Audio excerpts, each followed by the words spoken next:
Howdy folks, and welcome back to World of Tanks with the mighty Jingles. I've got a good one for you today. This is Iron Raven 2142 in the Panther Tier 7 German medium tank. First, a little bit of background as to what is actually going on as Iron Raven gets into this game. He's been grinding the medium tank missions, and he's mostly been doing it in his Tier 6 American medium tank, the EZ8. Now in a good game in the EZ8, he can do 1500 damage with that 76mm gun. Now, of course, as you complete more and more of these medium tank missions, the requirements get harder and harder, and it becomes easier to do these missions if you're playing higher tier tanks rather than a tier 6 medium like the EZ8. But his buddy, who he's platooned up here in the Chiri with, doesn't really have that many higher tier tanks, so they're working their way up. They're now at tier 7. He's in the Panther, his buddy's in the Chiri, and they get into a tier 9 game on mines. Now, admittedly, it's not that much of a Tier 9 game. There's only one Tier 9 tank on each team, but still, they're on mines, and he's in a Panther, and he doesn't even have the L100 75mm gun. He's using the L70, which effectively makes this Tier 7 medium Panther functionally the same as the Tier 6 VK3002D, and he's in a Tier 9 game on mines. So, good luck with that. The mission that he's currently on is Medium Tank Mission 13, and for that mission, as a platoon, you have to do 3000 damage. Now, if the matchmaking had been favourable, he reckons he could have done it without too much trouble. But in this kind of match, and on this map, driving these tanks, he thought he was going to be lucky if he managed to break 1000 damage done. So he had absolutely no hope whatsoever of getting Medium Tank Mission 13 done. Oh, and the secondary conditions for this mission are that the entire platoon has to be in the top 5 players on the team by experience earned. So, yeah. He didn't really have much hope of completing this mission, and he just wanted to get in here, do as much damage as he could, and then take his chances with a matchmaker in the next match, and then suddenly things started to look up. That T-69 is now reloading, he's just fired his last shot. Okay. Have a look at that VK3002D. He's making a run for it. One shot, sets him on fire, and, well, there's 1000 damage. They might actually be in with a chance here. They've got themselves into a good position. That T-21 is not looking very clever at all. I mean, he's doomed. It's just a question of who can get the kill and who can get the damage done. And that would be Iron Raven. The team have taken the hill. This is encounter mode, of course, so the flag is actually up there in the town on the other side of the hill, but they've got a very, very, very, very strong position here. And they set him on fire as well. I think we can easily say he's done his 1500 damage share of the 3000 damage that the platoon needs to do in this game already. And the game's barely started, so suddenly he's actually got something worth playing for here. Some hyper-aggressive play from his team here, and now there's the enemy Tier 9, the T-54. His first shot goes in. Doesn't have so much success with the remaining shots, and the T-50, well, he's got the T-54's attention, and there we go, he's taking a hit. But the awful Panther rams him, derps him with probably high explosive anti-tank ammo from the 105mm howitzer, and now this T-54's just getting swarmed. He's trying to fall back. He accidentally hit the Tiger II on the way past there, but there we go, the T-54's gone, and it was his buddy in the Chiri who finished him off. Enemy Tiger II up there. Doesn't have much of a shot at him. And the enemy are pretty much all now forced. I mean, their team, hyper-aggressive play here, and they've just swarmed the map, and they've forced the enemy all back into the cap circle. Of course, that doesn't mean this is going to be easy, because, well, look at the kind of tanks that they have left. It's pretty much all the Tier 8 heavies, and there are some strong tanks there. T-32s, IS-3s, hell, even the Black Prince is a tough nut to crack if you're packing the 75mm L70 gun. It only has 150mm of penetration. Now, there's a T-32 and an IS-3 up there who are going to be tough nuts to crack, so he switches to APCR and starts going for engine shots on the IS-3, and sets him on fire, and the IS-3 instantly extinguishes it. Now, that, to me, looked like a very, very expensive 20,000 credit premium automatic fire extinguisher, and yep, didn't do him any good, did it? Delayed the inevitable by about 2 seconds. Moves up, taking advantage of the death of the IS-3. Unfortunately, suddenly the Tiger II pulls back from the Tiger II, exposes just a little bit too much of the rear of the tank, Somebody gets a hit in. Oh, hello, a T-49. Now, because he's not using the L100 gun, he's using the L70, he has a much faster rate of fire, so he's able to do more damage with the inferior gun at the right target, like the T-49, which the L70 is always going to penetrate. It only has 150mm of penetration compared to the L100's 198mm, but at the right kind of target like that, the T-49 or the side of a T-32, the L70 actually ends up doing more damage because you can fire more often. Iron Raven does actually have the L100 gun, but he deliberately uses the L70 for exactly that reason. It does mean, of course, that you have to get the tank into the kind of positions where you can take advantage of the superior rate of fire, and that's not easy. What's that IS-3 doing on the hill? Is he? He is. Oh, he is. Oh, yes.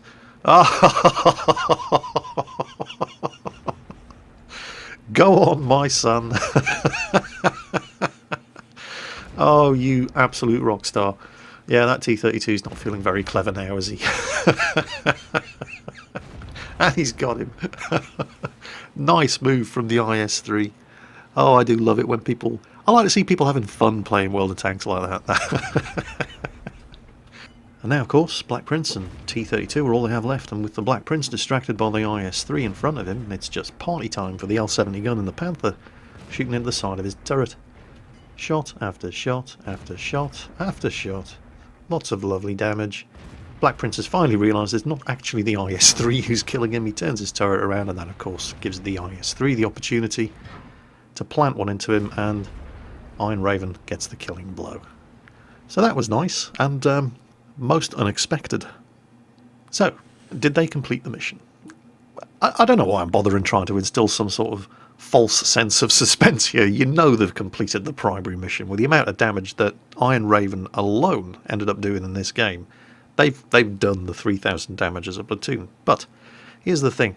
The primary and secondary objectives in Medium Tank Mission 13, if you are top of the tier as far as the matchmaking is concerned, if this had been a tier 7 game, it's easier to get the primary mission objective done, do 3,000 damage.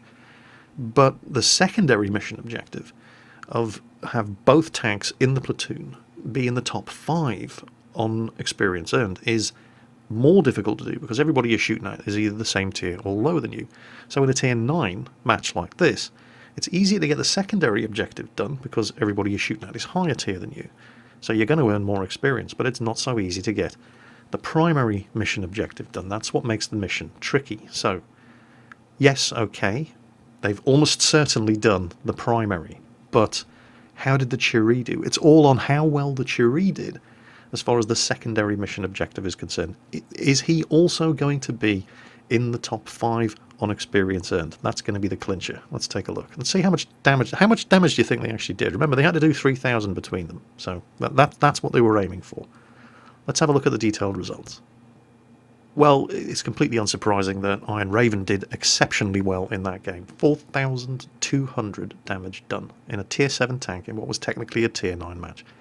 Only in second place as far as damage done is concerned, but that's not anything to be ashamed of. Beaten into second place by the IS-3, but easily top of the team as far as experience earned is concerned. And, yep, his buddy in the Churi also did over and above the 1,500 damage that he was expected to contribute, which puts him in third place on experience earned. So they've completed both the primary and the secondary objectives of Medium Tank Mission number 13, while driving tier 7 mediums in a technical tier 9 match on the smallest map in the game. They really didn't see that one coming. And he got 5 kills and Confederate. There was barely a tank on the enemy team that he didn't put a shot into. Look at this. And there it is. Of the 15 tanks available to be shot at on the enemy team, he managed to hit 11 of them and killed 5. And what's more impressive is that he ran a profit, even though he fired off all 10 of his premium armor-piercing composite rigid shots, and would have still turned a profit, even if he hadn't been running a premium account. He just did so much damage in that game that that game was a moneymaker, regardless of his account status. So that was Iron Raven getting a very, very unexpected result in his Panther Tier 7 medium tank on Medium Tank Mission 13 in World of Tanks. What I want to show you now is something that I've really been struggling to find a place to fit into other videos, and I thought I may as well tag it onto the end of this, and it's something that I've never really shown before. It's an entire battle viewed from the free camera, and the reason for that is because of the result of the battle. Very, very amusing, and I've been itching to show it, and this seems like as good a place as any. Get a load of this. This is Dan Bob 13 and his buddy Weaponized Civ, and they're both driving Jagdtiger 88s, the premium German Tier 8 tank destroyer. So, premium tank destroyer platoon, but it's not really about their performance in this game. In fact, they didn't do very well at all, but it's more about what the team ended up pulling off. So, it's a Tier 9 assault game on Karelia, and their team is attacking. So, the lower tier tank destroyers, not the two Jagdtiger 88s, they're going to get stuck right into the thick of the action. Head for the hill in the centre to get some long range sniper shots off at the enemy team as they're spotted. The team splits reasonably evenly. Plenty of tanks have gone north, plenty of tanks have gone south. Now, if you're defending on this map and you want to lose, just stay in your base. Right? Don't leave the base, just stay in the spawn area and wait for the enemy team to spot you and start engaging you while you're still inside the base.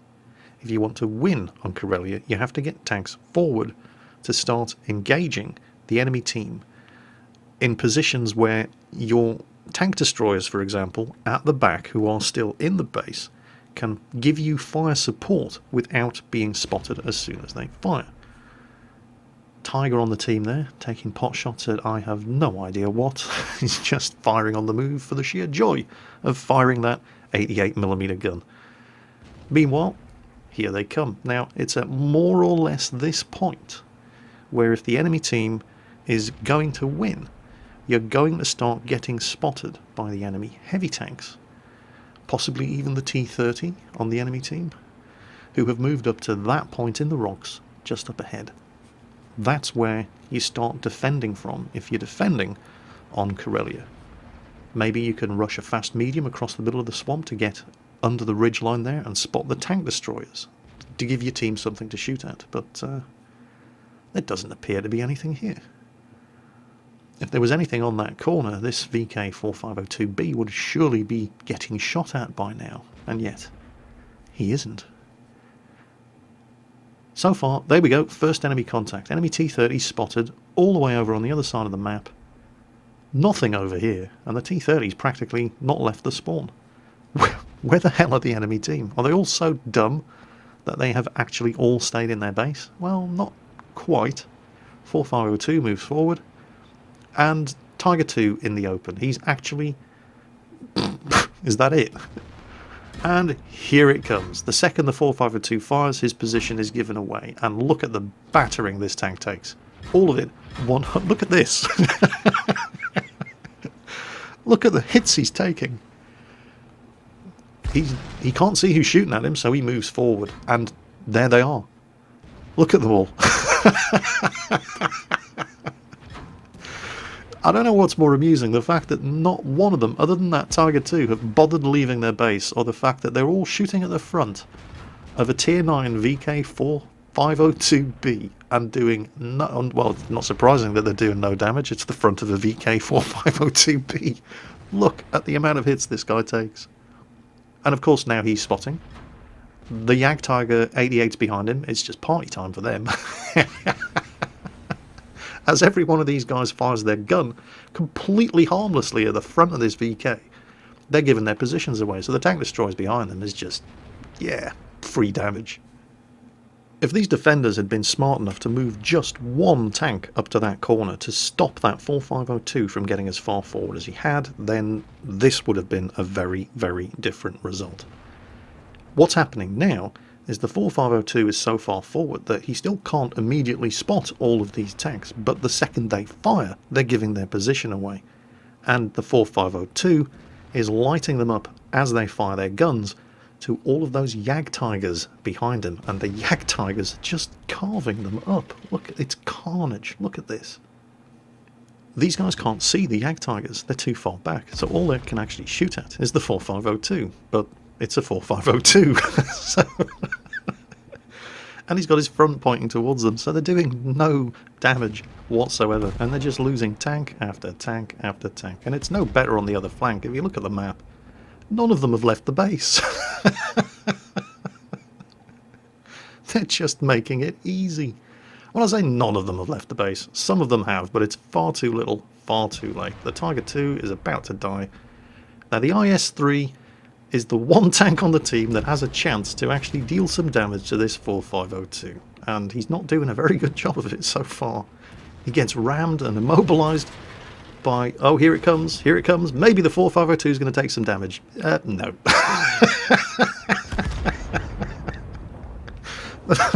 The 4502 couldn't even damage himself. Have you ever seen something like this? They haven't lost a single tank yet. I'm not even sure. Oh wait, mate, they have managed to do some damage. That IS-3 has taken a hit. Hooray. This is absolute carnage. It's just... Oh, look, have you ever seen any... They're going to win 15-0. And I don't think the enemy team managed to do 2,000 damage between them. I've seen some landslide victories before, but I don't think I've ever seen one quite as bad as this. Not at this kind of level. This is the kind of result that you see, not all the time, but often enough down at low tiers. But in a tier 9 game, shame on you. So, if you want to lose 15-0 while you're defending on Karelia, that's how you do it. So that's it for today's video. I hope you've been entertained, particularly by the second one, which was very, very amusing in my opinion. And I'm going to leave you with something else that I've really been struggling to fit into another video, and I thought I may as well, since I'm doing that sort of thing in today's video. It's my collection of World of Tanks animated GIFs that I've been collecting from months and months and months of browsing the internet. Hope you enjoy them, and as always, take care, and I'll catch you next time.